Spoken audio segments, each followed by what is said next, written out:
What's up everybody, David here, and this is another product review dealing with the 13th Age monthly subscription that they have. Now, in this particular review, we're going to be taking a look at the February 2015 PDF, the Temples of the Froglock. Now, the 13th Age subscription is a monthly service that you can get for $24.95 a year. You get a PDF at the end of every month, usually between 8 and 15 pages.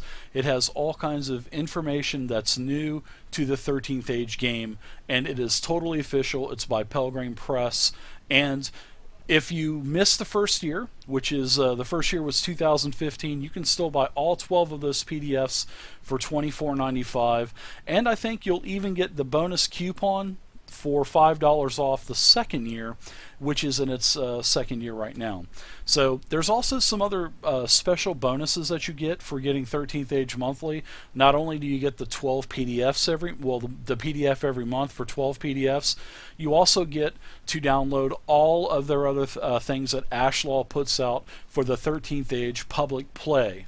And there are a ton of adventures. There's probably 20 or 30 official PDFs that you can download for free as well, just for being a member of 13th Age monthly. So this is probably one of my more favorite PDFs. This is, like I said, the Temples of the Froglock. It's by Gareth Ryder-Hanrahan. The art is just beautiful throughout this PDF. It is a total of, I believe, yes, 10 pages, and it starts, as you can see, it looks like an official book, and these are, well laid out. I mean, these things are beautiful. Now, the Temples of the Froglocks.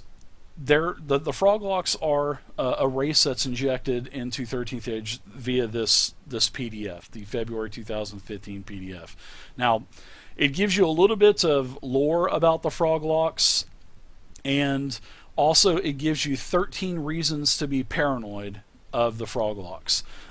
It talks about madness and insanity, and these would be 13 ways or 13 reasons to be paranoid of the Froglocks. I like that. And you can, incorporate those 13 ways into your game, or you can actually use those, use those for some other creature. Just substitute it instead of Froglock, just another creature, maybe orcs or kobolds or something. So it also gives quite a few new Froglocks. There are Frog Spawn. First off, I want to tell you that there are some special abilities here that you can actually add on to the creatures as well. And that's a very good thing about what 13th Age does with their monsters. They always give you more available options, whether it be special abilities or at the end of each creature, whether it be in the core book or the 13 True Ways core book 2 or the bestiary. It also gives you nastier specials that normally you wouldn't want to put against your players unless you're in a frisky mood and you really want to put some destruction on your players. It gives you those options as well. So this gives you Froglocks. It gives you quite a few, and they're all different level ranges, which is another good thing about 13th Age, how there's just not one Froglock. There's actually a whole multitude. There's a whole bunch of them. So the first one is a Mook. It's a Frog Spawn Grunt at level 2. Then there is a Frog Spawn Monk at level 3. Then there is the Frog Spawn Spellcroaker, which is really nice. It has a special spell croak, a croaking chorus mechanic, where you would do random rolls to see what the chorus of these Frog Spawn Spellcroakers are singing. I like it. There is and you can see here are nastier specials as well, a couple different choices for you, and these are pretty much for almost all of the different Froglocks. There is a level 5 Frog Knight, nastier specials involved with him too. Mutant Bullfrog, level 5, nastier specials, and you can see there's special triggered attacks. There are attacks that deal with even or odd numbers. There are attacks that deal with the escalation die. So these are, these monsters are just as robust as what the other monsters would be in the core book or the bestiary. So after it gives you all of these different Froglocks to use, here are some special treasures that the Froglocks would have. And I like that there is a toadstone that these froglocks would have. And there's all kinds of different colored toadstones, and each colored toadstone does something different. And you can read through those, and there's a whole bunch of them. Then there's some other magic items like boots, some gloves. There's a Muckseed Wondrous item.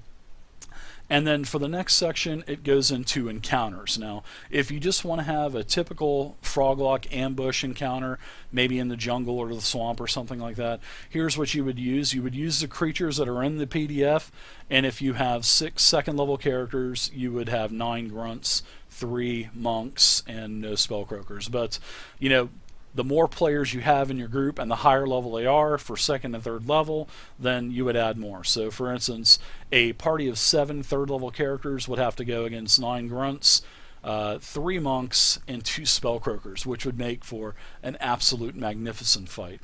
And if you are going to do sort of like a temple or maybe a rune civilization of the Froglocks, here's another encounter chart that you can use. And I really like how 13th Age takes the time to do this. It really saves the DM. It saves, you know, he or she a lot of time doing this, and I just absolutely love that.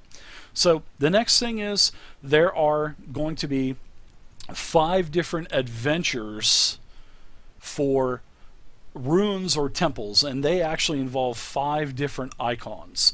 So the first adventure would be dealing with the Archmage, and it is called the Forgotten Temple. It has everything here. It's really good. There's all kinds of politics, history, all that good stuff.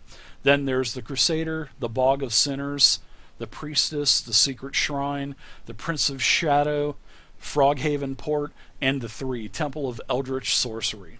And it has, like I said, all kinds of history, political upheaval that you can incorporate.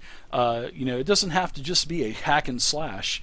It'll give you all kinds of options. So last but not least, everybody loves variety on races that you can play in any game. So what did they do in this PDF? They actually created a Froglock race that you can play now as one of the playable races in 13th Age. Get with your DM. If he or she allows you to play this Froglock, go for it. It gives you everything. It's laid out just like all of the other races in 13th Age. It gives you your, your +2 bonus to 2 different stats, lore about the Froglock race, and it gives you the racial power, which for the Froglock is long, sticky tongue. So I can just imagine what that entails. And then, like all the other racials, you have a couple different feat options as well. So there you go. Very good PDF. This is probably one of my favorites. I like just the variety of creatures. You can add it to your arsenal. I love the charts, the encounter charts, and I love the 5 adventures, the 5 big storylines that it gives you dealing with the icons. And the 13 insanity, reasons to be, paranoid of Froglocks, those are good too. It could add a lot of great fun and role-playing to your game, and that's what 13th Age is all about. So anyways, guys, I hope you enjoyed the review. Take a look at the Pelgrane Press website. You can get this. This is the February 2015 issue. It is the Temple of Froglocks. If you don't want to get the entire $24.95 subscription, you can just buy this for $2.95 on the website as well. So feel free to leave a comment down below, everybody. Thank you for watching. Like the channel, subscribe to the YouTube channel, and until next time, happy gaming.